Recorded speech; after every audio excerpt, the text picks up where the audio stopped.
Thanks for downloading this episode from Teachers Talk Radio. You can find the full schedule and listen back to all our shows at ttradio.org. Enjoy the podcast. This show is brought to you in partnership with John Catt Educational, publishing professional development books and resources to support great teaching and learning in schools around the world. Have you checked out their latest releases? Use the code JCTTR2324 for 20% off your order. Don't miss out. Visit johncattbookshop.com to explore their full range of titles and advance your own professional development today. Happy reading. Bet UK is empowering the everyday wins, cheeky grins, big conversations, budding aspirations. Our goal? To make EdTech accessible and teaching exceptional. Join the global education community on the 24th to the 26th of January 2024 as we make education better together.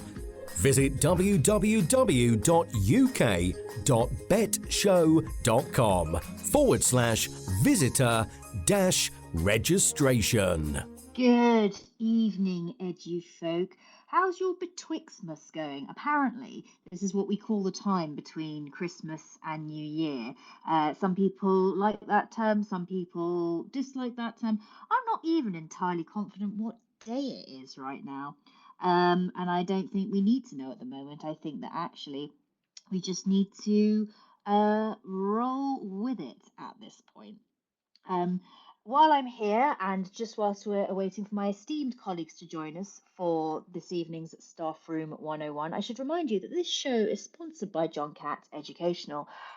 They provide a wide variety of educational publications, and whilst you may have missed out on getting something for Christmas, don't worry, because our lovely discount is still available for you to use, which is JCTTR2324. So if you're looking for some new reading material for the new year, then that discount is still available to you. So go and check out all that is available on their website, and I'm sure you'll be able to find something to send yourself off into the new year, or start yourself off, as it were. I can see that my esteemed colleagues are now with us, Mr. Tom Hopkins-Burke and Mr. Nathan Ginn, and we are here to do one of my favourite things, actually, which is Staffroom 101. So if there's anything that particularly irks you in education, we've got a few things that we're looking to put into Staffroom 101 this evening, but we also want to hear from you. Is there anything that's been kind of niggling at you that you just think, oh, I just wish this did not exist in education, and I really have got a good pitch to ensure that it goes into Staffroom 101, then definitely get involved this evening. But in the meantime, good evening, gentlemen. How are we? Hello. Hello, Nathan. Hello, Tom. Do you know what? I was about to say I can guarantee that HB pretends his sound isn't working, because that is every single time that I do this with him. I say, you can hear me, Tom? I can hear you loud and clear, Nathan. And normally what would happen at that point is he would pretend he couldn't hear me, and we'd do that for about 2 to 3 minutes at the start of almost every. It's time wasting. It helps us get to the 90-minute mark, Nathan. You're internally grateful. Anyway, welcome to Staffroom 101. It is my favourite show of the year, because it is the show where we decide what we remove from education, and a lot of the rules about Teachers Talk Radio get thrown away, except, well, what are the rules? We're not allowed to slander anybody. We're going to sail a little bit close to that line today, I think, and so I hope that we have Tom Rogers has the lawyers ready. Any other rules? Well, for anybody who's never listened to Staffroom 101 before, who might be listening here for the first time live, or you might be listening on demand, here is how it works. It's slightly based on a copyrighted BBC TV show with the same name or very similar name, and what happens is we put up an item, so to speak, a thing, an item, a concept, a person, could be anything really, that we want to remove from the world of education. And we discuss it. We discuss the pros and the cons of throwing it away, locking it away, and throwing the key away. And then at the end, we make a decision either via our wonderful panel or via audience participation. So, what sort of things have we put into Staffroom 101 in the past, Nathan? Okay, well, we range from the small to the large, as you say, and from the petty to the important. So, we have put in, I think we've put in things like verbal feedback, stamps, small petty annoyances. We put in using the wrong cup in the start. The small and the petty, all the way up to sort of really big, large concepts like, we've debated homework, we've talked about um, even people, as you say, like whether they be Gavin education Williamson's secretaries. in. Yeah, I know. Like I don't think I don't think we put Gillian Keegan in. we didn't, and I believe that was because at that point, we were undecided on what her impact would be. I Also, think I think we may HB have hit wanted to that give her point the by now. benefit of the doubt. I think that Yeah. was you being kind. Well, we've probably had the benefit of the doubt by now, so I imagine she's ripe for discussion on whether she should be joining some of her esteemed colleagues who Well, general election will be May the 2nd, so maybe we could have a pre or post election special. yeah, I mean we're due a new education secretary, surely. On current trends, we must be. She's ridden out the course. I think she'll be there until the next election. You reckon that's it? They either make it past that kind of 1 term window, and they stick around. That's what we're saying. Yeah, and if slash when Gillian Keegan decides she, or if no, that's not the right thing to say. If slash when the Conservatives are out of government at the next election, she'll be running for party leadership. Without doubt, it'll be her versus Braverman. And No, do you know what? This whole conversation brings me onto just a little grumble that I will have about the hierarchy of things of subjects. HB, you might not be familiar as much with this being secondary, but in primary, certainly the way our government sets up these things is nothing to do with your ability in it. Basically, there's a hierarchy of subject leadership in primary school, and when you start, as your first couple of years, you might get a smaller subject or a subject that no one wants or something vaguely related to something you do, then you work your way up to the bigger things. And it seems that way with our education secretaries, with the government in general. It's not something they want to do or have a passion for. It's like a stepping stone to a bigger job. that's how everything works, though. That's not just subject leadership. Well, I suppose. I suppose it is. In a secondary school, I'd say the equivalent would be taking on the little TLRs. It might be Duke of Edinburgh. It might be literacy. Well, that's my TLR. It might be I don't know, sort of 1 year TLR through projects or whatever, and then slowly building up to maybe leading the subject, or then maybe going to be a head of year, head of faculty, then going up into maybe head of careers or something, then yeah, going but up to assistant, you etc. That's just how you that's how it you works. don't And get someone in in that sense, I secondary suspect though. schools are little different to any other workplace and any other institution. They're full of people who want to climb a greasy pole No, all the way up to the Tom, top. you don't get someone in secondary who's like head of drama and then goes, do you know what? I'm going to jack this in and go and be head of science. That way it doesn't work, which is what the equivalent of No, going but that that like but that's how secondary schools then are different to government. yeah, primaries aren't though. That kind of thing does happen in primary. You're like, yeah, I'm in charge this year. I'm in charge of drama and French, and next year I'm going to be in charge of maths, and you just jump around. So very much more like a primary school, our government, and I would say that probably more like a primary school classroom than the staff room. Anyway, we get distracted, but We we digress. digress. Anyway, Nathan, I thought as it's Christmas and in the spirit of goodwill, I thought I'd let you decide the first item up for discussion to be put into Staffroom 101. So, Nathan, what would you like Okay, to recommend for Staffroom so 101 this I Christmas? cannot credit the person who I saw this off because I saw a tweet and then I related to it slightly and certainly in past previous schools I relate to this. But someone saying that they were having bad dreams about school. And, for me, we've literally only just broken up. Our Christmas breakup was late, but people are getting that. I'm going to term it as back to work dread, maybe work related anxiety, we might call it.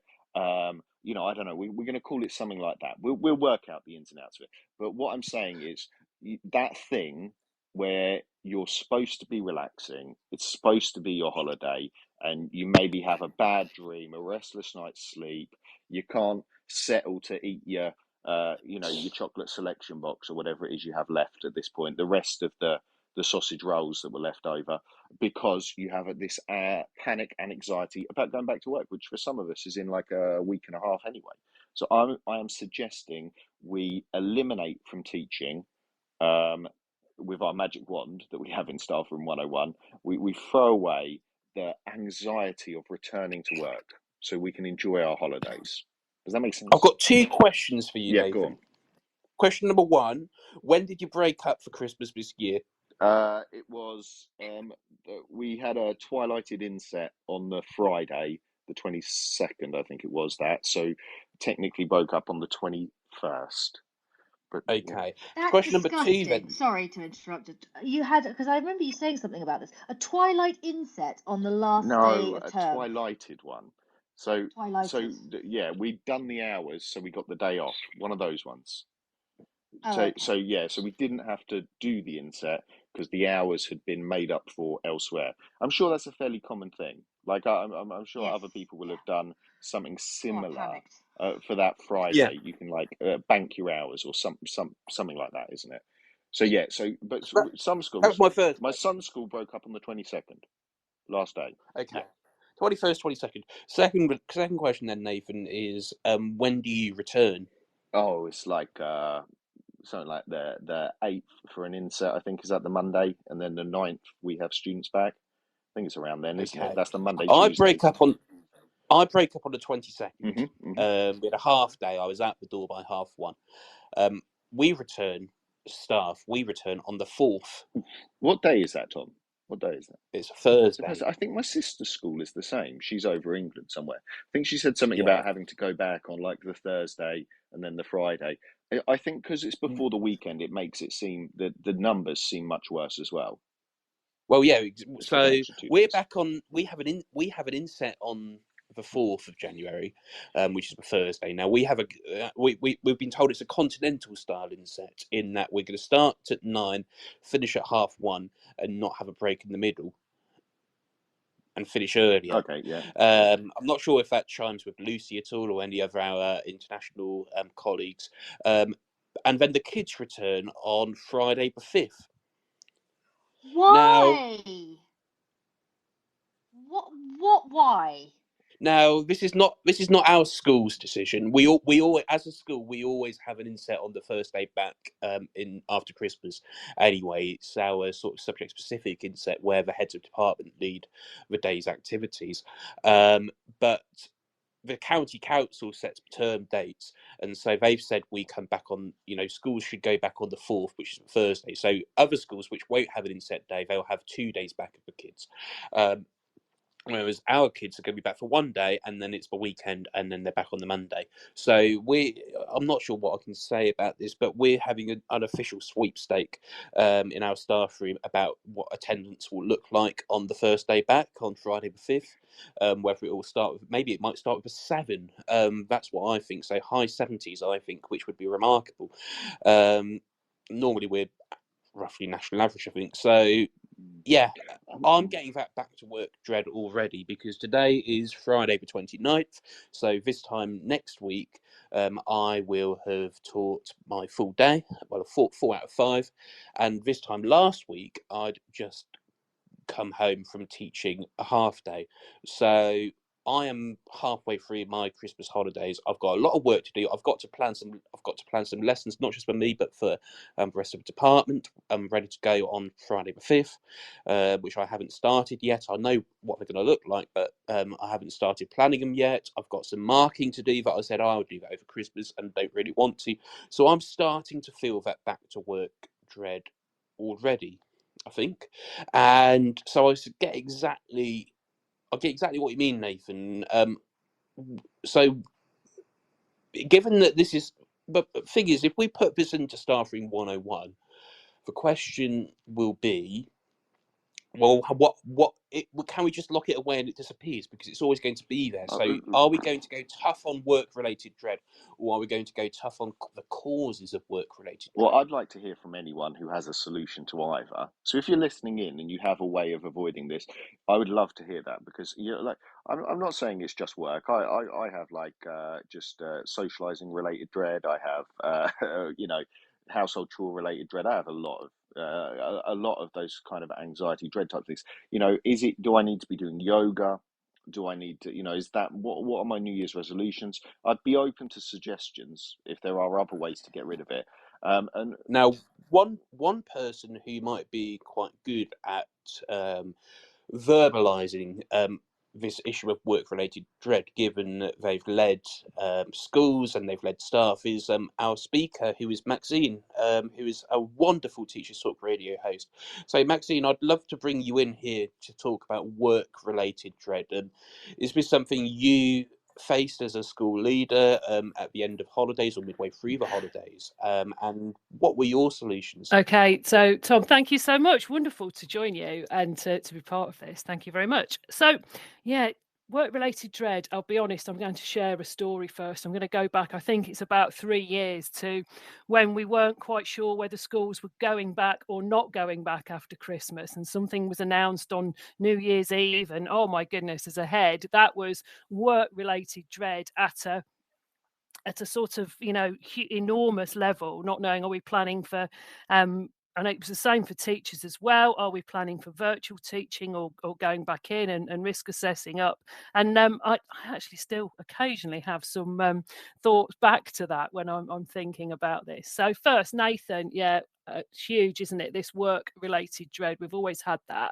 And I think part of it is about when you're out of the habit, and it's great to be out of the habit. So you describe you're out of the habit of cleaning the house up, or you're out of the habit of going back in, and then making that change and going back and making something part of the norm is something that can make things difficult.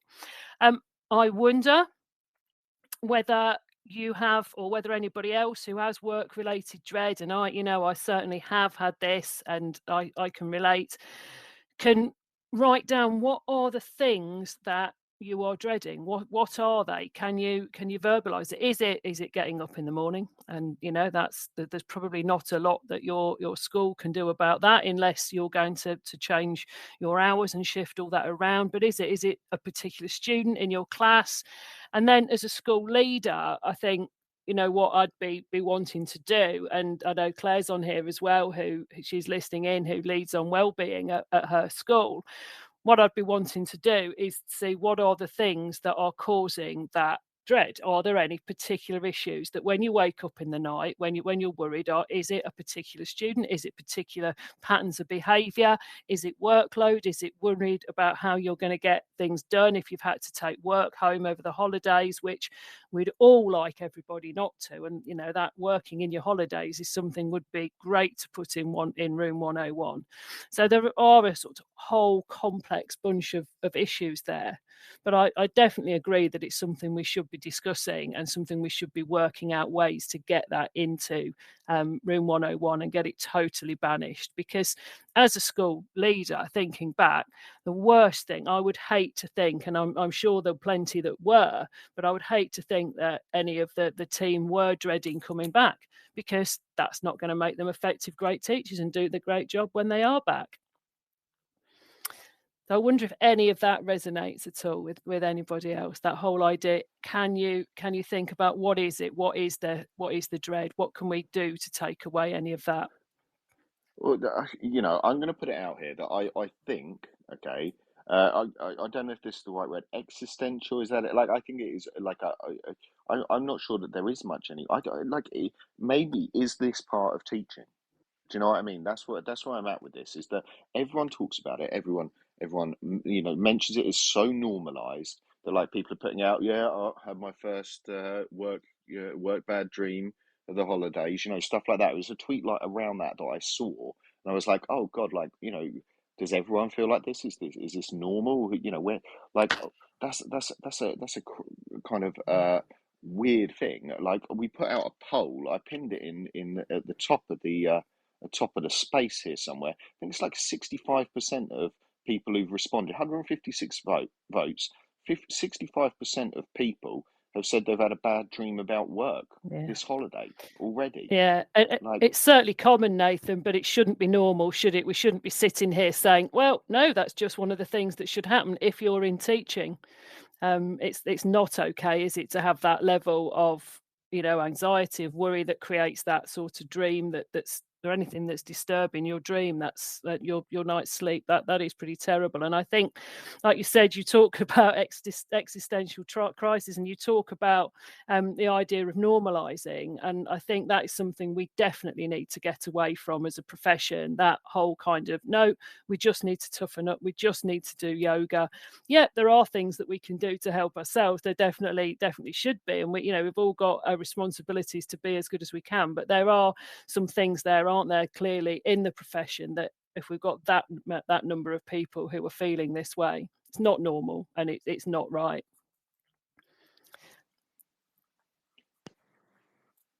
HV. So we've got a kernel for an idea here, right? Are you happy with my proposition that it's pre-work? No, what did we call it? Like pre-work dread. Work-related dread. Work-related dread Didn't is we? the thing we want to get rid of. Now, Maxine, they're sort of suggesting that there are things schools could do about it. This people saying this isn't, suggesting this isn't a normal thing. So it's this for me feels like something that we can put in. I struggle to think though. Are we going to find anyone who's going to argue against this going in? Is there someone out there So, who's going to suggest that this is a motivating factor in some way? Is it what's getting me out of bed in the morning? Getting me to get dressed and have a shower for once this holiday? No, it's not, Nathan. And I'm going to come in with one thing, though, and just with another view. Is it also a sign that you absolutely love your holidays and love your time out by the beach and doing all sorts of wonderful things that you do? Because I think it's important that you also know that that's a really good thing if you do get some time to do that type of thing. But nobody's going to argue, surely, against wanting to keep this level of anxiety that people are feeling in there. well, what we've got is we've got Paul, friend of the show and friend of TTR, ready and waiting to come in. And Paul has already tweeted us today and has said, going back to work anxiety is definitely going into Room 101 in the form of dreams, catching a glimpse of the folders and laptop, or thinking about what to wear on the first day back, Christmas presents given, which are work clothes. So Paul's trying to switch off over his Christmas holidays, and yet, he's been given work clothes for Christmas. So, Paul, talk to us about why you think back to work dread, as I think we're calling it, deserves to go into Staffroom 101. It is, yeah. Thanks for having us on. It's my own fault because I asked for some clothes for work. That's how exciting I am on my Christmas list. But the thing is just it's everything outside of school is always there. So you leave school, and every now and then you'll just sort of think of, oh, I've got to do that next time, or I've got to do this next time, or oh, I can't believe that happened today. And it's always just sort of there in the background. And dreams and reoccurring dreams and things like that, where you suddenly wake up thinking, oh, I've got that, I've got to do, oh no, forget it, I've done it, or it didn't even exist. And it's just a constant, always in the back of your head thing as a teacher, to be fair. There is one way of getting round it, but it's a complete state of mind. So is it in Spain, I think? There's a saying, or maybe it's Cape Verde, where I went on holiday once. They say mañana or something like that, is it? Where they say, oh, it's okay, it'll do till tomorrow. It'll do till tomorrow. And as teachers, I think we have to take on that kind of philosophy a lot more. And it's okay, it'll do till tomorrow, it'll do till tomorrow, as much as we can, so we don't actually have that anxiety all the time. Otherwise, we get to where we are, where we're just driving ourselves into the ground over and over again. Yeah, thank you for that. Again, though, I know Nathan asks, is there anybody who could possibly argue against putting back to work dread into Staffroom 101? I struggle to fit, like, it's very easy for us to sit here or stand here and go, look, let's put a state of mind into Staffroom 101, whereas what I think would be more productive is to really work out what the active ingredients are in terms of what is causing the back to work dread. It will be different for different people, and then putting those into Staffroom 101. The counter argument about which I think we've heard is very much, well, actually, you can't really quantify what is. You can try, but actually, it is a state of mind and it's a concept which haunts teachers going back to work. So we've got an interesting debate and an interesting discussion going on here. I'm just having a look to see. Catherine Taylor, one of our other hosts, has tweeted in. You can tweet in if you're listening live. There's a lovely speech bubble down the bottom right of your screen. Catherine has said, duplication of data entry and not using automation to get systems to talk to each other. This is workload at its worst. I mean, having to put the same data into more than one place is definitely going to be an interesting one for Staffroom 101. And I know that there's a lot of people going back to work who are, might be going back to year 11 mocks or year 13 mocks, and all of the data that is associated with that. There'll be a lot of middle leaders who will be worried about the numbers and things like that as well. So yeah, it is what we've got. It's 5:25, so I think in the next 5 minutes or so we're going to have to take a vote on this in terms of back to work dread going into Staffroom 101. So let's go back to Nathan, who's going to make the final pitch, I suppose. Okay, right. So I think that it is possible collectively if we banish it and say, look, this shouldn't be a thing. What we do, we are removing a burden that there is an expectation. Now, like, I don't want to get at you, Tom, here, but you've in your introduction said that you are going to do some marking, you are going to do some planning, these things that are a burden on you, right? Because in some way as a teaching profession, we can't accept that we switch off. Like it's we've talked about martyring before martyring ourselves. I think it comes from somewhere of that. That's what I'm suggesting. So I think if we say, take a stand and we say as teachers, look, do you know what? Don't dread going back to work. Enjoy your time off because that's what you are supposed to do. That's what makes you a good teacher. That's what makes you a more healthy teacher. You need to do those things, and we do not need to be having nightmares, stress-induced worries, panicking, cutting our time short with our families, so that to put more into teaching. When actually, I think the gains from you sitting and doing an extra half day planning compared to, as Maxine suggested, what I'll do, which is spend an extra half day down the beach, that will hopefully prepare me for a long and healthy term, putting my most into teaching. So that's my pitch, Tom, for why back to work dread should be banished from the profession. Is there anybody? I can see that Paul fully supports that. Now, Lucy, even though she is the admin, has put her hand up because she's very polite. So, Lucy, what would you like to say at this point? No, sometimes I just interrupt, don't I? But I thought, oh, I better put my hand up. No, really nothing to add apart from Nathan. I'm surprised that SUP yoga hasn't already become a thing for you. And if you're not posting photos of this in 2024, I'm going to be most disappointed. Do you know how cold and windy it is down on the beach here? Right. So can you I'm guessing. What's the weather like where you are, Lucy? Well, I'm currently in the UK, so Oh yeah. Okay. Well, what's the weather cold. like where you teach currently? What will it? Pretty about 15, 16 degrees and sunshine, probably. Okay. Were you going to say cold then? You were going to say pretty something.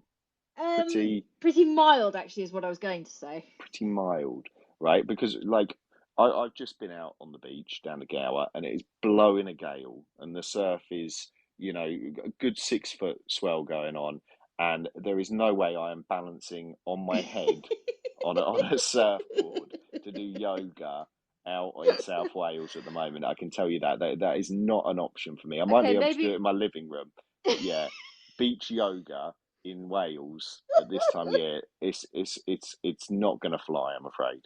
Okay, well, maybe when it's a bit warmer, but I mean, I struggle to balance on one leg on land, and I do a bit of paddleboarding, but I found combining the two to be quite problematic even on calm water. But as and when you get the opportunity, you might fare better. Yeah, no, I'm seriously up for it. If there are people who have suggestions of things that I can do to help me, I think there's something really valuable there. But it can't be just like, I don't know. I don't want it to get into that. I don't know, Tom. Maybe like that. What's the word? I'm like, like for lip service. Is that it? Where like I agree with what you're saying. We need to get rid of the causes, not strap something on of like, hey, do you know what, teachers? I know work's really stressful, but do a bit of yoga. It's like I telling mean, someone to calm down when they're I'd put angry, that isn't it? entire It's like mindset into the Staffroom 101, to be honest. The idea that teachers' well-being can be solved by some cake and some yoga, it's Oh yeah. more harmful and more detrimental. And I've had this discussion, this debate with my head teacher actually in the last half term, but also with other colleagues. And we can delve into this, I'm sure, if there's a future show in this. Well-being is when you take things away, not add things on. Ooh, But anyway, I'm I like feeling. that, Tom. I like that. That someone tweet that out so I can remember it. Yeah, I like that. somebody tagged me in it, Lucy, as well. Say that I'm attached to that catchphrase. That's a So good that I'm catchphrase. I doing can it go now. viral. Just in case you needed again, well-being is taking things away, not adding things on. And I think there is always a place for a nice little coffee morning and yoga or whatever. But ultimately, that's not what gets to the crux of the matter. So yeah, work-related dread for me. Yeah, we could scrutinize it further and be tough on the causes of work-related dread. But actually, I think if we put work-related dread into Staffroom 101, all of those causes, no matter what cause it is for you, will also have to go into Staffroom 101 by default as well. So I'm very happy to put work-related dread into Staffroom 101. Nathan, would you like to do the honours? Well, hang on. I've forgotten how to make the sounds. Kung. Hang on. It'll be down there somewhere. Now, today, this Hang is a on. Is really that good one? one. Oh, Oh he's found no, it. that's Thank not it. That's not the one. Is it that one? No, There is a toilet. I'm looking for it, but oh, there it is. Yay! Fantastic. We That's why flushed I'm not allowed to admin. all that work related dread Stop has now farting been around, or admin will flushed take your away. privileges away. Thank Um, you. all the work related all the work related dread is now flushed away, and you will now that you all of a sudden a weight has been lifted off your shoulders, because that's how Staffroom 101 works. Now, this show is brought to you in partnership with John Catt Educational, publishing professional development books and resources to support great teaching and learning in schools around the world. Have you checked out their latest releases? Use the code JCTTR2324. That is JCTTR2324 for 20% off your order. Don't miss out. Visit johncatbookshop.com to explore their full range of titles and advance your own professional development today. Happy reading. So if you forgot to get the teacher in your life a Christmas present, it's still 20% off at the John Catt Bookshop. Now, I just want to say a big, warm good afternoon / evening to our listeners.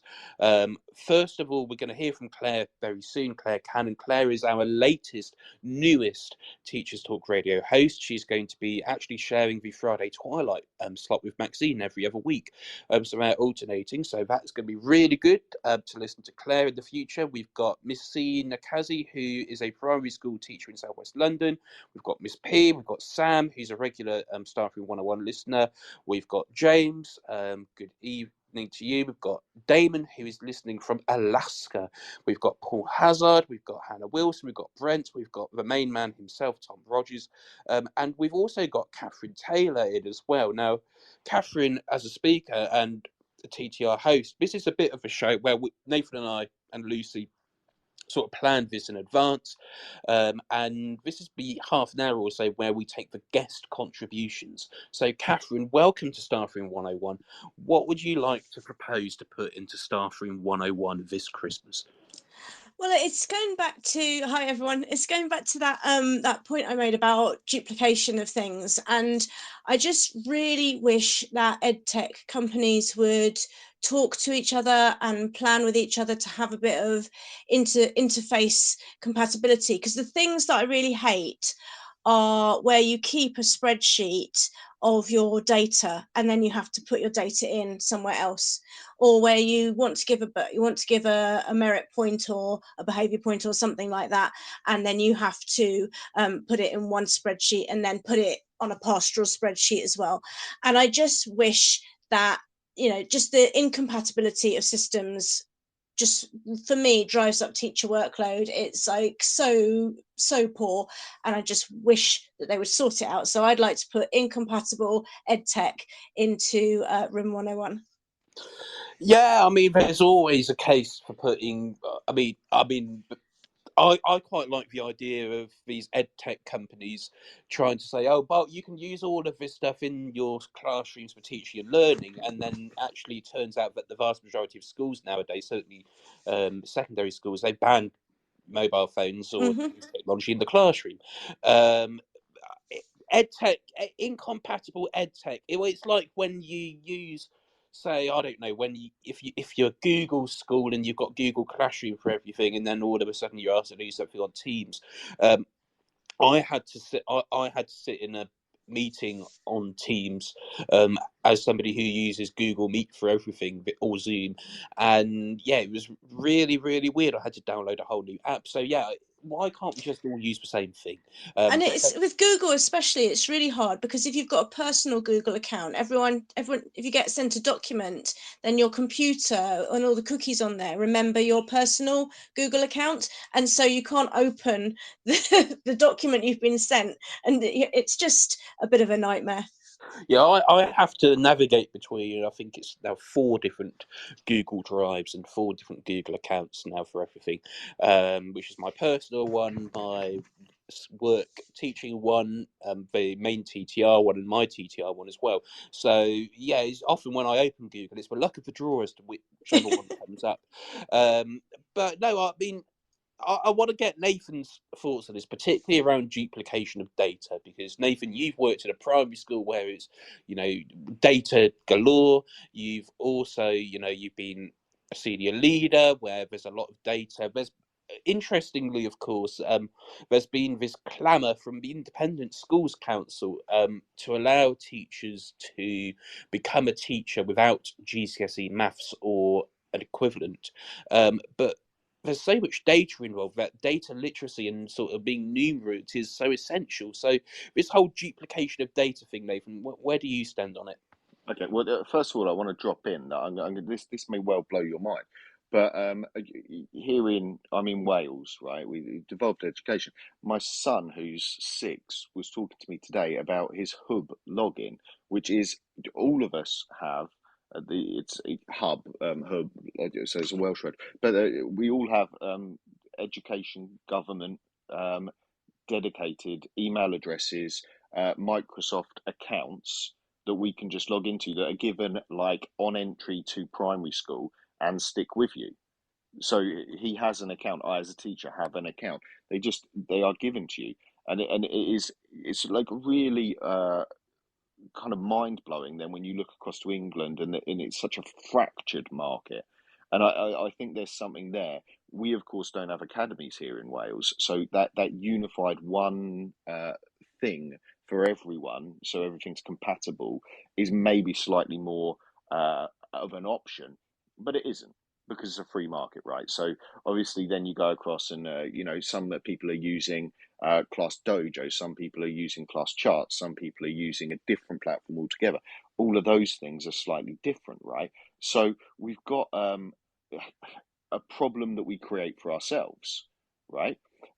But right, and here's the thing: we then create our own spreadsheets.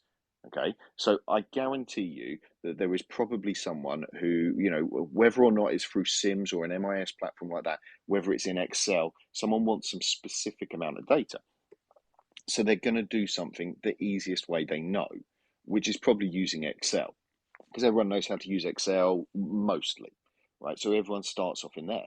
Now, the bit for me is, personally, I would open the doors, put the investment in to flood the market, to allow people to say, like, actually, do you know what? As a school, we want it to be able to do this, and we want you just to be able to do it, and have the funding or the allowance or the support there to be able to do that. Because I know of senior leaders who are talking to the big organisations, you know, your class dojos, your class trusts, those kind of things, and saying, look, can you put something in that does this? Because it doesn't quite meet our need in school.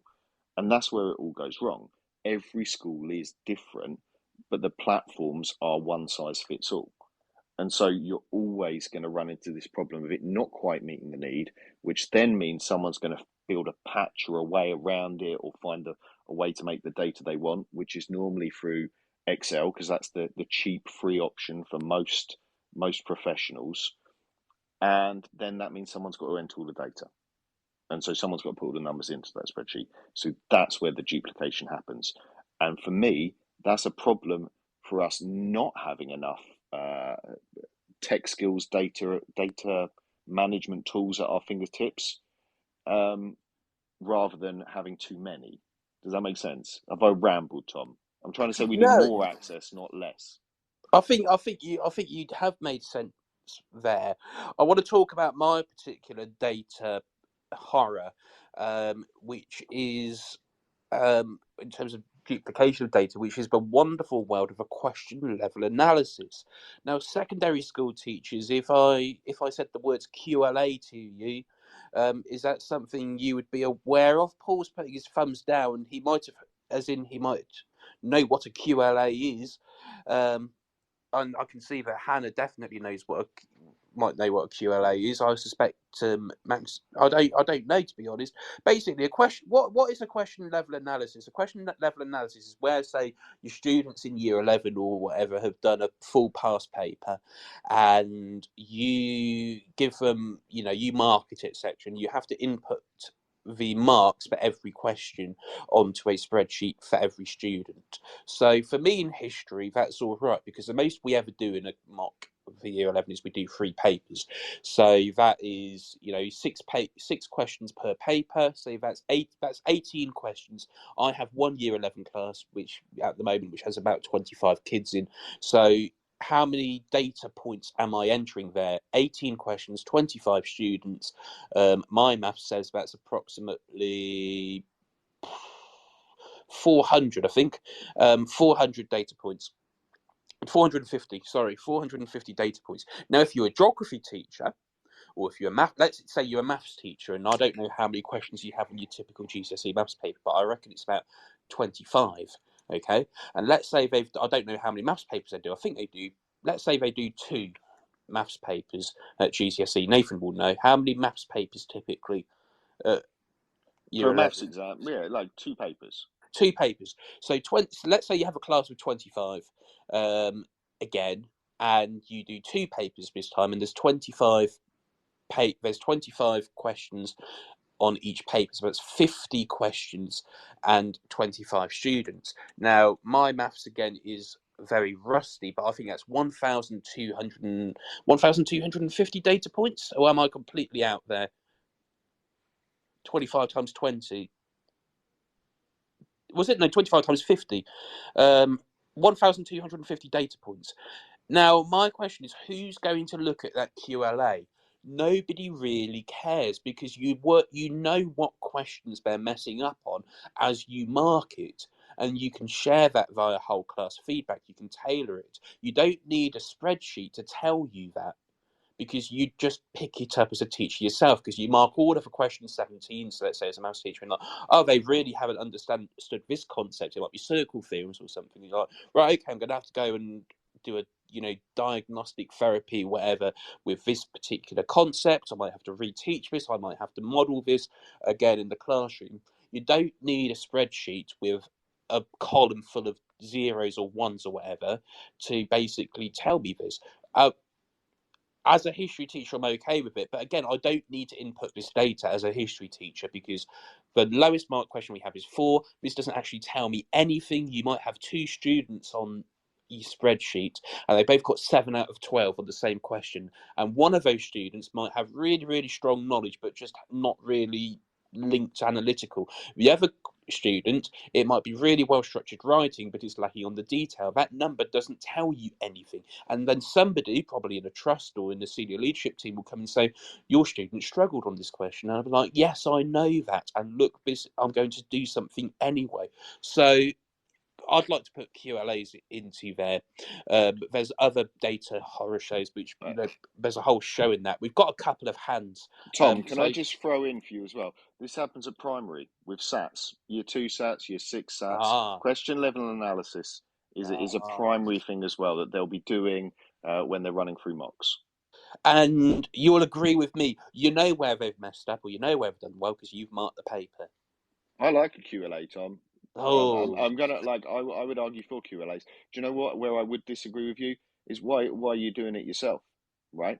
And that's where again I'm saying we need more. If somebody else, everyone's doing the same thing, it's a waste of money. Where if we could get them externally marked, if you could send them off, get that report back, those kind of things. That's where the saving is. People think that teachers' time it has no value, right? Actually, for you to spend a day doing that, that's 200, £300 the school's wasted, okay? Or not wasted, the school has spent, right? They've spent, by having you do something that takes you a day to do it, they've spent £300. Teachers' time is not empty time. It has a value. And if you can pay someone else to do something, I think you should, if there's value for money in it. I think Maxine says, keep a note of what the students can and can't do, general patterns to inform future teaching, spot on. No need for a teacher to do all of that admin. Yes, it's an argument I've had in the past. I've said, we have admin staff, data staff. Can they not do this as well? The answer I was given was, well, as a teacher, it's beneficial for you to do it because you can see where they've done well and where they haven't. And I'm just like, I've marked the sodding things. I know where they've done well. I know where they haven't done well. I don't need to put it all in the spreadsheet to validate that for me. We've got two hands. We've got Catherine and Paul. We'll go to Paul first, then Catherine. So, Paul, feel free to unmute yourself and come on in. Yeah, I hate it. I absolutely hate the question analysis. Like you say, I've marked the papers. I know which questions they're getting wrong, and no one else looks at all that analysis afterwards anyway. If we had no lives outside of school, we could analyze everything to the nth degree. And yes, it might give us a little bit more information than we need, but oh my God, what a waste. It's just a waste of time. It really is. I'd throw it in with weights on it. It's just awful. That's another one on my side there, Nathan. We've got Catherine, who was the person who suggested duplication of data in the first place for Staffroom 101, so it might be a good moment to come to Catherine on this one. Yeah, I do like the question level analysis when it's something that I'm doing or looking at from external exams. As you say, when you've marked it yourself, you already do have that familiarity. So I do agree that that's a bit of a extra task that needs to go in the bin. But what I will say is I agree with Nathan that we shouldn't have to actually do it. And the exam boards or the external sort of people who look at all of this stuff should provide it. It should be downloadable. You should be able to get the Excel spreadsheet. And I'm going to say, I think you probably can get it, but I find those interfaces utterly baffling. It takes me like 3 days just to log back in every summer because I forgot my password. And I think that, if you could be provided, give me a spreadsheet, I will crunch it, I will get some insights out of it, because in those cases I haven't marked the papers, so that is quite helpful. But in general, I just think that if we should find somebody to produce a spreadsheet, we can analyze it, or even get AI to do that would be great, but we shouldn't be physically sitting there doing it. So this is a part of Staffroom 101 where we have to get the sort of, it's a bit like in the House of Lords. The House of Lords has turned up here to amend the bill that we're going to put into Staffroom 101. We started off with duplication of data. I've gone down the road of QLAs. I'd quite like to agree on something we could put into Staffroom 101. And for me, it would be excessive data entry for teachers. How about that, Nathan? Yeah, I mean, I'm happy with that. I mean, it's interesting. I should have been asking about exam types as we're going through? Because I think, you know, if you had a maths teacher on here, maybe who has like a lot of fine individual questions that span lots of different topics, I think they might be saying something different to us about the power of a QLA. I understand, like, if you've got kind of, you know, 8 marker questions that are, you know, written as continuous prose, it might be a different kind of thing. So you know, I'm going to put that caveat in there. I think the data entry part, though, I'm fully on board with. You know, get someone else to do it. Why is that part of value to teachers? Teachers' time is not empty. Teachers' time is not free. Back in the wonderful days of a previous government, we had a list of tasks that teachers should not be expected to do, and it had been floated that this was going to return. Now, I just want to make a correction to a point I made earlier. James has corrected me on this one. Thank you. There are 3 papers for GCSE maths, not 2. So when I said in a full mock series, if they did a mock exam on all 3 papers, for one class of 25, I previously said that a teacher would have to do 1,250 data points. I was wrong. It's actually 1,875 individual data points and entries of marks, but somebody would have to do on a QLA for GCSE maths. So thank you for that, James. Excessive data entry into Staffroom 101? Well, me now? Yes. Yeah. Oh, yes. I can do it if you like. Yeah. I need to find. Well, no, look, all the thumbs are all up. I can see. The thumbs are all up. I thought and you were asking me for a second. Then I thought, yes, I am. I've played the toilet sound. So another good opportunity for me to remind you that this show is brought to you in partnership with our sponsors, John Catt Educational, publishing professional development books and resources to support great teaching and learning in schools around the world. Have you checked out their latest releases? Use the code JCTTR2324 for 20% off your order. Don't miss out. Visit John Catt Bookshop at johncattbookshop.com to explore their full range of titles and advance your own professional development today. Happy reading. I think we have time for one more crowd-sourced entry for Staffroom 101 before we move on to the one that I really want to do. Now, I've noticed that Hannah's called in as a speaker. So, Hannah, do you have something you'd like to put into Staffroom 101 this Christmas? Hello.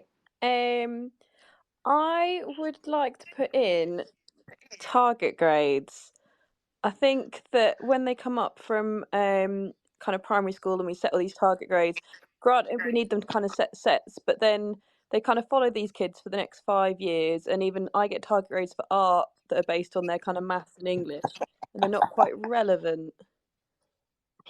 Yes, I feel like we've had this discussion before on Staffroom 101, but I'm more than happy to have it again. I teach 1 hour a week of Year 7 music, and I'm given a set of target grades roughly around November of basically how these students have, this time how these students have done in their Year 6 SATs, and therefore the target they are predicted to reach at the end of Year 11 music based on how well they've done in their maths and English. It makes little sense for history, but it makes much more sense in history than it does in music, because, you know, history. I think there's a strong correlation between performance in English, Year 6 to Year 11, and also in history. There's a lot of very similar similarities in there. But for subjects like art, music, PE to an extent, although it has a written element, even things like maybe computer science as well, drama's got a written coursework element, I think, but certainly in a subject like art or in music, they're a load of nonsense, and I think I think target grades are useful at a cohort level, at a school level, looking at sort of overall progress. Progress 8, I think, is a strong measure, which has helped to sort of move us away from this attainment only accountability towards actually progress based on your cohort. Although there are problems, especially the excessive weighting it gives to schools with a high EAL cohort, which makes me look as though the school is doing better than it actually is. And also, you know, it's not fair on those schools who have particularly high levels of deprivation. But I think target grades at the individual student level, here comes the House of Lords again with their amendment, target grades at the individual student level, I think are a massive waste of time. And I think if you looked at, for a correlation between school avoidance or sort of, I can't think of a Nathan will know the term that we use, sort of school refusal and performance at the end of year 6, there might be a surprising correlation between the number of students who have done well at the end of year 6 and those who end up sort of at secondary school end up becoming school refusers and persistent absentees. Nathan, where do you stand on this? Well, on target grades, school-based anxiety, I think, is the word you were searching for there, Tom. Yes, thank you, Yeah. Nathan. Target grades for me are, it's an inaccurate science, right? And I think I'm just pulling up some numbers here. So there's something like some report by the FFT that found teachers reporting target grades were too challenging. 50% of humanities teachers said that the target grades were too challenging. 60% of English teachers said their target grades were too challenging. 70% of language teachers said they were too challenging. It's an inaccurate science, and particularly with whatever you're using to set these target grades, whether you're using something in your school, on entry at year 7, where you're doing some kind of cognitive assessment tests, or whether you're using SATs data from the end of year 6, if that's how your school works. Different schools in different countries will have different approaches to how they're doing that. But it's not an exact science, because those things, whether they're Key Stage 2 SATs in England or whether they be CAT scores, don't tell me anything about how well a certain child is going to do at 16 at music. How well that child is going to relate to the changes in not only themselves, but their schooling and the structure of their day as they transition from year 6 to secondary school. All of those things, it's such an inaccurate science. And my worry is that it's not communicated as an inaccurate science.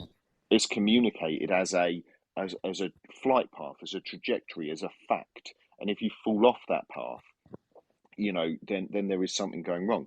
You're not going to get higher than it, and that we talk about that. That's the golem effect, where we set our targets too low, or we might set them too high, and at best we get the Pygmalion effect, where we get My Fair Lady and people exceed beyond our expectations because we had higher expectations of them.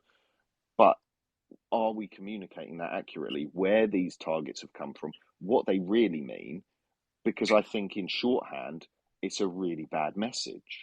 If it is just a letter or a number on a bit of paper, poorly communicated and sent home, your child should be aiming for this, or telling that to a student without the nuance to it, I think that can be really damaging. And so, that's my big concern. An inaccurate science that is often put forward as an exact science, But I think they're good at a cohort level, not at an individual level. Yeah, see, I agree. I don't think we should actually give students their targets. I think it should be something that teachers know. Yeah. But actually, we just guide them and push them to be able to produce the best answers they can and enjoy their subject and produce the best work and reach their potential. But by putting that number on them, it just puts so much pressure on them. There was an excellent blog post, this historic, this must be about 8 years ago or something, before I started teaching.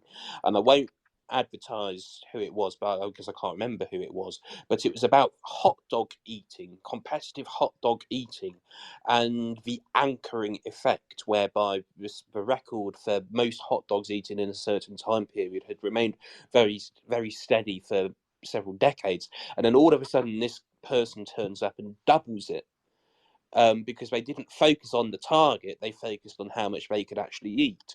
And I think it's a very similar principle here, but actually I think they're completely worthless at the individual level, but are more useful when considering the progress of cohorts. I think beyond the class size, I think, I teach, if I think about my year 11s at the moment, without wanting to sort of break any sort of data problems here, I've got some students whose target grades too high, I think, and some students whose target grades are too low. And you look at sort of when CISRA goes green, when these students are making above average progress, I'm just thinking, well, actually I don't think they are really. I think they're just doing as well as they are, because as somebody's put here, Claire has put actually, she has tweeted, "Students are not robots following a linear trajectory, makes me so cross." Paul has said, "Don't tell me that I'm not doing my best for a child by judging for its greater depth in year 6 because they're in year 2." So yeah, Nathan, anything you want to add quickly on this? Yeah, I mean, I'm just reading off here. 38% of schools give these grades out in year 7 or 8. Yeah. Yeah. Okay, so that's, nearly half of schools are telling kids in that year group what their GCSEs are going to be, or at least in some way tainting them. And that's where I would agree with, some of the things that have been said Nathan, can about, I come in? Sorry, keep going. I can't yeah, find that hand up. does does us telling someone it, a bit like your hot dog analogy, Tom, or the hot dog story, does us telling them it affect, what they are going to get in some way? And that I think is my worry. Go on, Maxine. Thank you, Nathan. Sorry to interrupt. I feel really strongly on this one. The hot dog analogy is great, and I agree with you totally, Nathan. It's not going to change what they're going to get. So it's based on, if it's based on Key Stage 2 SATs, if the children did really badly, if something had happened in their lives, that could leave them having targets that are too low potentially. Again, it also happens at primary, and Key Stage 1, Key Stage 2 tests are so different. So it leaves either teachers and school leaders under enormous pressure, or children and parents with something that's completely inaccurate at individual level. We know that disadvantaged children and disadvantaged students will start the system already potentially lower than their peers anyway. So if they're just targeted in the same way, that then definitely doesn't work on so many levels. So for me, this one's got to go in. And thanks, Hannah, for bringing it up. And apologies for interrupting. Tom, that's all right. Tom, I want to just extend this target grade out for as long as I possibly can of this example. But in England, there is a baseline on entry to year R, right? Tom? You with me? Yes, however controversial that may be, but Okay, yes. right. So we get that. That tells us, maybe in some way, although we shouldn't be using them really as predictors, where we're going to get end of year R or our Key Stage 1 data point, right? Although we know that those are going or gone. Then those predict our Key Stage 2. Okay, so we're always on this trajectory from entry. The Key Stage 2 protects our GCSEs. Our GCSEs go on. There is a worry there of this train track that from entry we are putting these children on from 4 years old, possibly, onto a train track of prediction rather than us looking at letting them spread their wings and reach their full potential. And I think there's a massive problem there with, it's not just in secondary school. There's a flight path pre-secondary school. There's a flight, teachers have put these flight paths in for the whole of their education. And that's a real problem. Got lots of hands up to choose from, Tom. Let's hear from Claire first of all. Hello, thank you. Just picking up on what Maxine and a couple of people said about the disadvantage, because I work in alternative provision, literally see the damage every day that these targets have done, because students come in and they've just assumed that they're a failure, and it literally takes months and months of relationship building and building trust, and then they realise that they can achieve and they can go out there and they can be successful in whatever way that looks like for them. But so many of them come in and say, I was written off, I was told I'd get a 1, and it's just soul destroying when you see that and you think actually they're capable of so much. So absolutely agree that setting individual targets got to go in the bin. I caught most of that. You were a bit muffled there, Claire, but thank you for that. Let's go back to Catherine. Hello, yeah, I just, on the primary targets, I've got a bit of, with my little boy has done his Key Stage 1 a little while ago, and with the reading test in particular, you have to read, but then you have to write the answer down. Now, he's an okay reader, but he's dyslexic, so his writing's just horrendous. And so to think that a target that came out of a reading test where actually your writing's how they measure it when you are dyslexic, just the implications of that over the course of a school career is really quite scary. And so I just wanted to throw that in. At the same time, though, it's an indication perhaps of how well that particular child might do at the end of year 11 because of the nature of GCSE tests as well. And this is a problem, of course, when it's used at individual levels. It doesn't take these things into account. I'm trying. So, what are we're saying? Individual target grades into Staffroom 101. Are we happy with that? Yeah, I think that phrasing of it, Tom, I think probably is the most accurate for the messages we've heard from everyone here. I think so. Okay, this is the moment then, which I've been really looking forward to. Shall we put it into? Let's flush it down, but into Staffroom 101 first of all.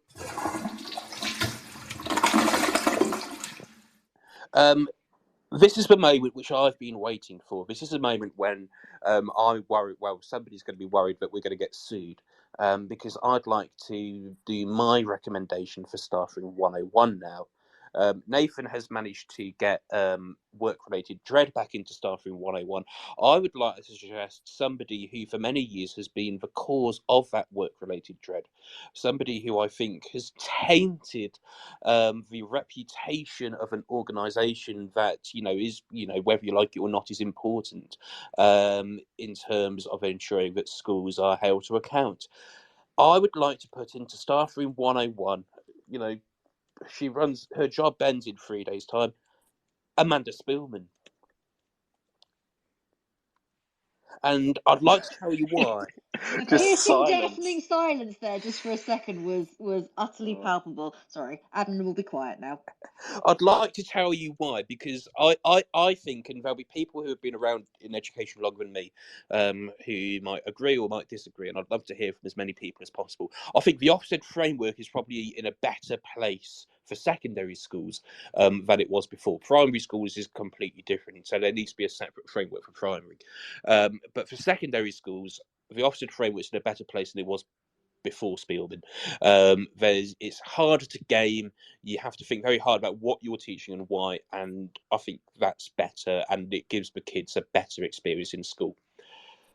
I think the last 12 months, I think anybody else, well, 99% of people in Spielman's shoes could have handled everything that happened after the death of Ruth Perry 100,000 times better. And there are two moments for me, and this is a Christmas special, and Amanda Spielman is leaving Ofsted at the end of this year.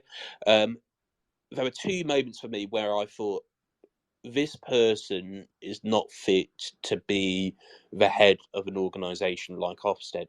There was the moment when she said that the inspection had been investigated to death, which she then apologised for.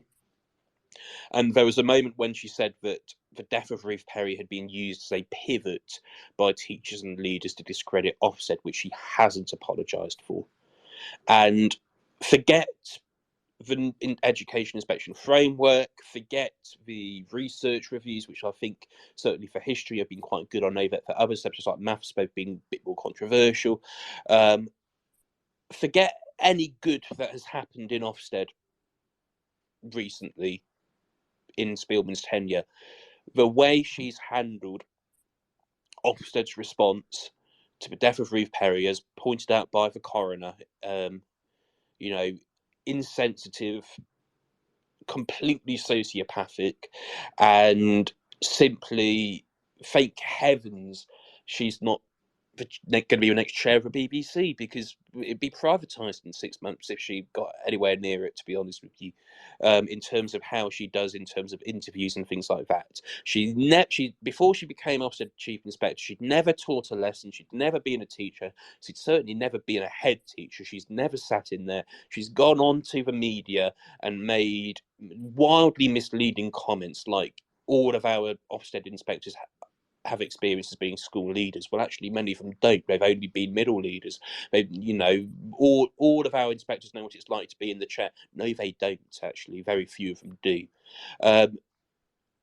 It feels as though the profession. I don't like using this word unless I feel like it's truly deserved. I feel as though under her leadership, under her tenure, the teaching profession has been gaslit by Ofsted, and it just feels like complete contradiction in approach. It feels as though we've been let down, really, by Ofsted's response to the death of Ruth Perry in particular. I've no idea what Sir Martin Oliver will do, but he has at least led a school. He has led a bunch of schools. He knows what the pressure is on head teachers as a result of Ofsted inspections. Amanda Spielman doesn't know her back behind from her elbow in that regard, and I'm not sorry to see her go, and I hope we can put into Staffroom 101. That is the end of my rant, everybody. Well, you've left me an enviable position here, Tom, of having to defend her, or at least come out on the side to try and show some balance. I'm gonna try and give some points here. Your points are echoed by, at the time of her pre-appointment hearing, the Education Select Committee cited her lack of teaching experience, expressed concerns about her suitability and her failure to show passion and a lack of understanding for the complex role that she was taking on. So we know that from the start. They recommended that the government, the DFE at the time, shouldn't have appointed her. Yeah. Chief Inspector. The Secretary of State for Education at the time, who I believe, correct me if I'm wrong, was Nicky Morgan, overruled. Select committees are non-binding. Their recommendations are always non-binding, but the Secretary of State ignored the Select Committee and appointed her anyway. So we then go into 2018. Some policy decisions from her that I am admittedly taking off Wikipedia. She supported a uniform policy for a primary school that didn't permit the hijab in Key Stage 1, which the NEU said was naked racism, dressed up as liberalism. In 2018, she backed a ban on mobile phones in classrooms, and in the same speech urged strict discipline, saying there's nothing kind about letting a few pupils spoil school for everyone else. In 2018, again, she said that basic parenting duties should not be outsourced to schools. I mean, some of these things are the things that do get said by teachers and some parts of the educational establishment. So she's not wildly off the mark with a couple of those things there. 2019, she said that students who had sexual assault allegations made against them should be free to continue attending school alongside their accusers. This contradicted Ofsted's own guidance and led to a lot of criticism about her being unfit to be head of Ofsted. And then obviously you've mentioned some of the issues around COVID and her dealing with it. And of course, the final entry for her on Wikipedia is about Ruth Perry and her handling of that. It's not a great read when you look at her achievements in post, and I am finding it very hard to kind of find many things that history might say she came out on the right side of, Tom. I mean, a lot of this discussion we're going to have on Sunday morning anyway, as part of the 2023 review, which is going to be hosted by our wonderful admin tonight, Lucy Newberger, where we delve into the biggest education news stories of 2023. That is available to stream live from 10 a.m. on New Year's Eve via LinkedIn, YouTube, Twitter, Facebook, just about anywhere really. And we've got a wonderful stellar panel to dissect the stories of 2023 on that one. I mean, look, I think, there's also this issue, and it's wider than Spielman, I think, about Ofsted. Ofsted says it is not a force for school improvement. Its job is not to improve schools. Its job is to evaluate schools. But even though it says that, it's just not true, because any head teacher worth their salt, after an Ofsted inspection, will look at the areas of improvement, both the ones which are published and also the ones we know that head teachers are told things by Ofsted inspectors which don't make the final report, where the inspectors go and they say, well, actually, we could have pulled this thread if we wanted to, but we actually chose to focus on this instead. head teachers use that to plan their school improvement trajectory for the next few years. Ofsted has published these reports on the provision, evaluating the provision of subjects in schools at primary and secondary level, and have made recommendations as to how these subjects should be planned and taught and assessed. You'd be mad as a subject leader or a senior leader not to look at what Ofsted is saying and do that. And yet Ofsted and Spielman has said, and I got into an argument with their press officer once about this, Ofsted claims it is not a force for school improvement, but that's what it is, even though it doesn't want to be. And for me, having somebody like Spielman at the head of this organisation who sound like a broken record, who has never taught, who has never led a school, who has never been in the chair, who has never been through an Ofsted inspection on the other side as a teacher or as a head teacher, it just removes credibility from the organisation. And that's why I want her in Staffroom 101, because I don't want her anywhere near education in 2024 or beyond.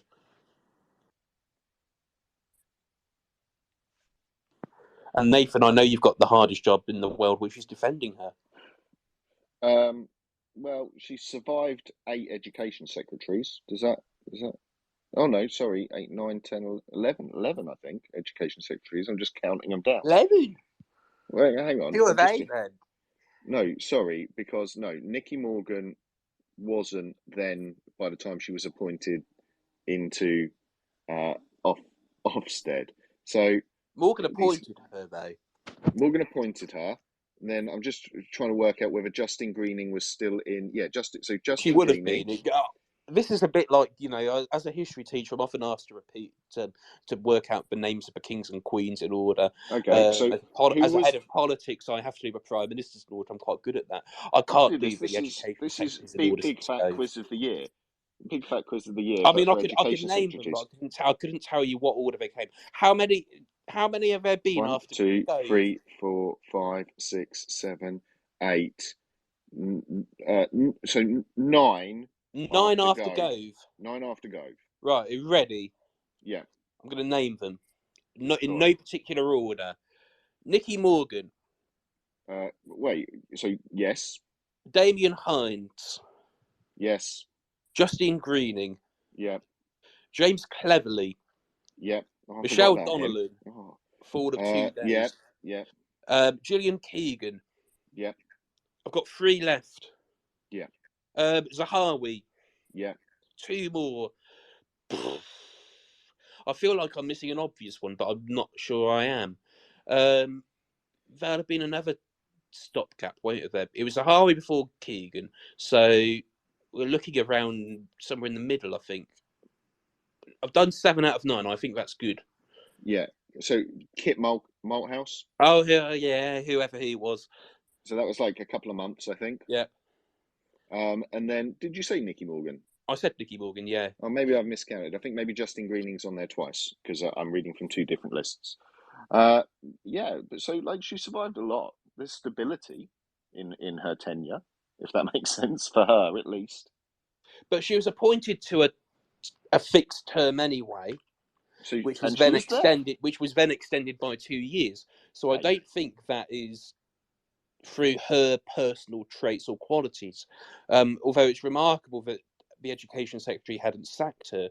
To be honest, 9 education secretaries and 4 prime ministers. I think let's say something for longevity, at least maybe in our current climate of politics. Although strictly of speaking, course, she's I not miss Gavin politics. Williamson. Oh yeah, you did. How could you forget?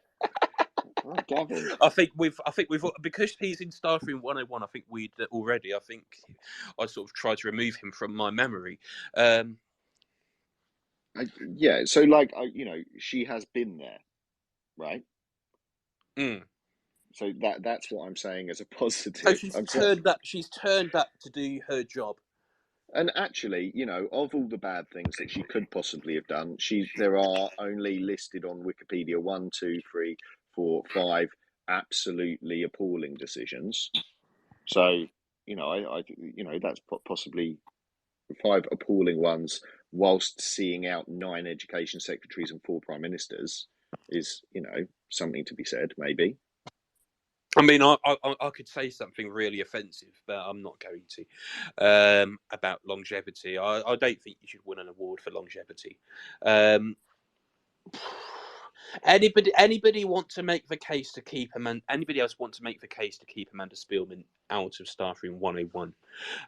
Because while you consider the case for the defence, it's another good time for me to remind you that this show is brought to you in partnership with John Catt Educational, publishing professional development books and resources to support great teaching and learning in schools around the world. Have you checked out their latest releases? Use the code JCTTR2324 for 20% off your order. Don't miss out. Visit johncattbookshop.com to explore their full range of titles and advance your own professional development today. Happy reading.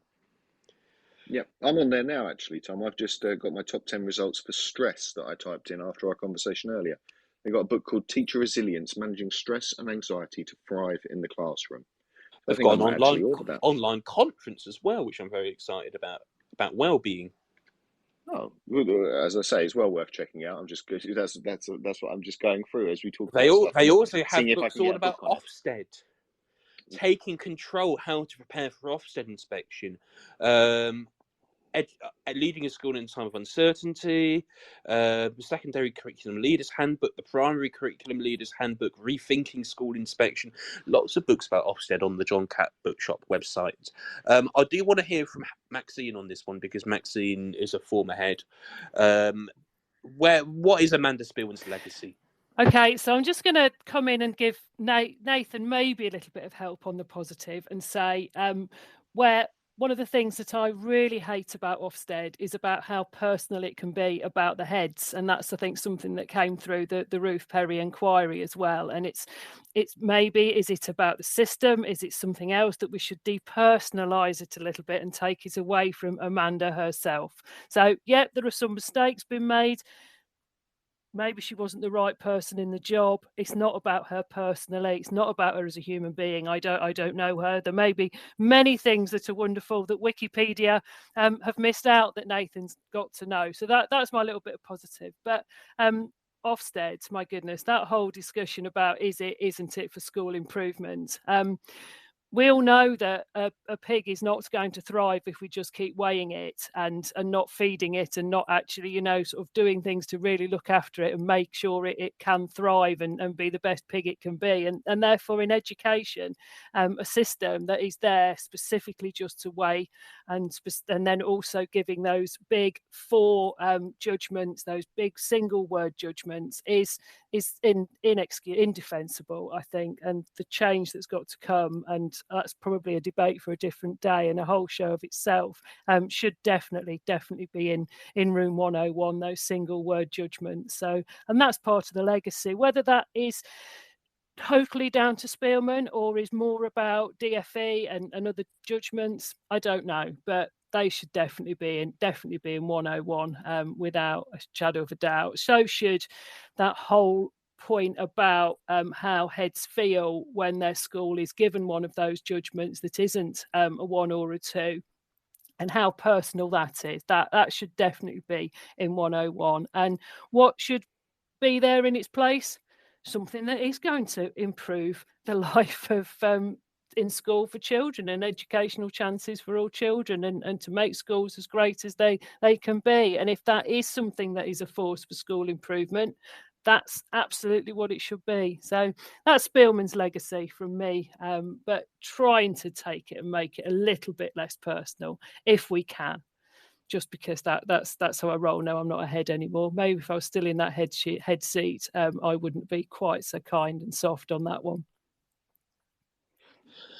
I mean, we've got about 10 minutes left, haven't we? We've got Paul, we've got Hannah, we've got Catherine, we've got Claire. What is Spielman's legacy? There's been an increased focus on the curriculum, which has been positive, certainly in secondary schools. Primary schools, particularly smaller primary schools, have had to struggle with that regard. That can't necessarily be put on Spielman. But what is Amanda Spielman's legacy after her tenure as His Majesty, I was about to say Her Majesty, His Majesty's Chief Inspector? Hannah, and what's your contribution here? I'm going to be the opposite, and I'm going to go personal. I think her doing that Women's Hour interview just made it so personal. She was just so disrespectful with the way that she used that pivot remark about how teachers are going to use this inquiry to pivot when it's somebody's life. And she also repeatedly said that she'd contacted the family, but the family were like, "We've had no contact from her." She was just so inhumane and didn't show any passion towards that family for what she's caused and what the system caused. She just has no respect for the issues that it's caused to people's mental health. And I think that's the thing, that is obviously Ofsted does need to change, but her legacy is that she just completely missed the mark when she did that interview and had no respect for the family. Yeah, I think the entire PR in the last 12 months, or certainly the last 6 months, has been a complete disaster. I've no idea who's been advising her on that. I've no idea who does her media relations, public relations, but it's been a complete disaster. And my personal view, others will have a different view, is that any goodwill for Ofsted that I had while she was in charge went. And I think there are people, certainly on social media, on Twitter, on edu Twitter, who I consider to be barometers of education opinion, the bellwethers, if you like, and those who tend to be on the fence, so to speak, or maybe fairly small c conservative, or may have different views on this one. To see so many people who otherwise were maybe on the fence or non-committal come out against Spielman after that Women's Hour interview was so remarkably telling of lots of people who had previously had time for her, who may have met her at education conferences and been, complimentary or certainly not scathing. As soon as we heard that interview, and as soon as we heard some of the things that she had to say about Ofsted as an institution and about Ruth Perry and about the response to that when she'd been directly contradicted by Julia Waters and Ruth's own family, I think a lot of goodwill towards Ofsted was lost in that particular moment. And it's happened before as well. She's made similar comments before, which have been, not particularly inviting to the teaching profession. So, yeah, I tend to agree on that one. Any final words before we have the vote on Staffroom 101 for Amanda Spielman? Paul, anything you want to add? Thumb down there from Paul. Any final words? No, awful. It's just, it's inevitable. You could throw them all in, to be honest. Anyone who's been head of education or Ofsted for a long time, they could go in as a package. I'm not sure if that's I'm not sure if that's on the table for tonight, but maybe in a future one. Give us some. We need some other shows, Paul. Come on, we need content for other shows. We can't put the whole lot of them in. They're all awful. No, we need to spread it out a little bit. We'll do them one at a time. What are we saying? Amanda Spielman into Staffroom 101? I don't think we have many individuals in Staffroom 101, to be honest. I think Gavin Williamson's in there, but I think that might be it. So to sort of get in there ahead of Gillian Keegan, I think we tried to put Zahawi in there in the past. And, we don't tend to put individuals into Staffroom 101. Does Spielman deserve a place in there next to Gavin Williamson? Tom, the real thing is, what is it? 7 years now she's had, and is Ofsted in a better place than where it was 7 years ago? And I think, as you said, the feelings of teachers on the ground it's been left in a worse state, and I think that is the legacy. But I think it could have been left in a better position, and there are parts of Ofsted that are better off compared to when Spielman took up the position. But the reputational damage that Spielman has caused, pretty much single-handedly, to the organisation in the last 12 months has led to a groundswell of public opinion, not just public opinion, but teachers' opinion, turning against not just Spielman, but Ofsted as an institution. And Spielman has done a lot of that damage individually by herself. And there are people who I know who inspect for Ofsted, who I do have time for, who continue to inspect for Ofsted and have their reasons for doing so, and I don't hold that against them at all. But I think the damage which has been done by one single person to an organisation means that Spillman has to go into Staffroom 101. We might keep her in separate corner to Gavin Williamson. Gavin's got his own little room in Staffroom 101, but I do think she deserves to be in Staffroom 101 with Gavin Williamson too. I'll let you do the honours, Nathan. I will press the button.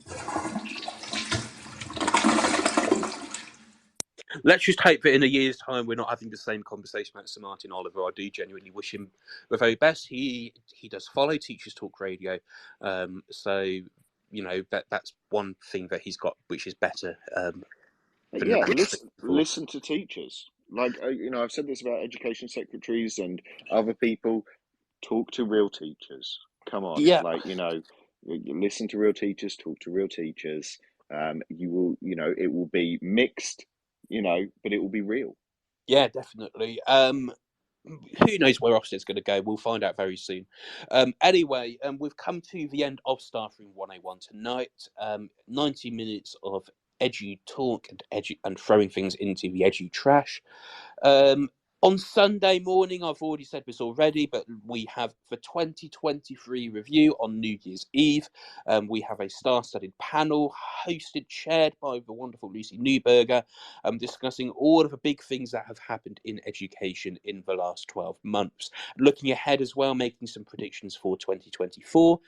If you've missed our first two Christmas specials, on the 27th, we had the International Teaching episode with Daisy Turner and Lucy Newberger talking about the benefits and the pitfalls of moving to teach abroad. You can catch up with that on our website, ttradio.org/listen back, and at all podcast providers as well. The other show, our second Christmas show that we've had was yesterday. That was the wonderful hosts of Christmas Past, Ed Finch and Toby Payne Cook, who had hosted the Christmas Social, talking about their dream edu dinner party. Again, their hosts 2024, and just what they've been up to since they finished hosting with us. So it's an absolute joy to have Ed and Toby back with us, and you can catch up on what they had to offer with their Christmas Social, again, on our website and on all podcast platforms. This show may well be available to listen back to on a podcast. We're never quite sure with Staffroom 101, but it will be here on Twitter for the next 30 days anyway.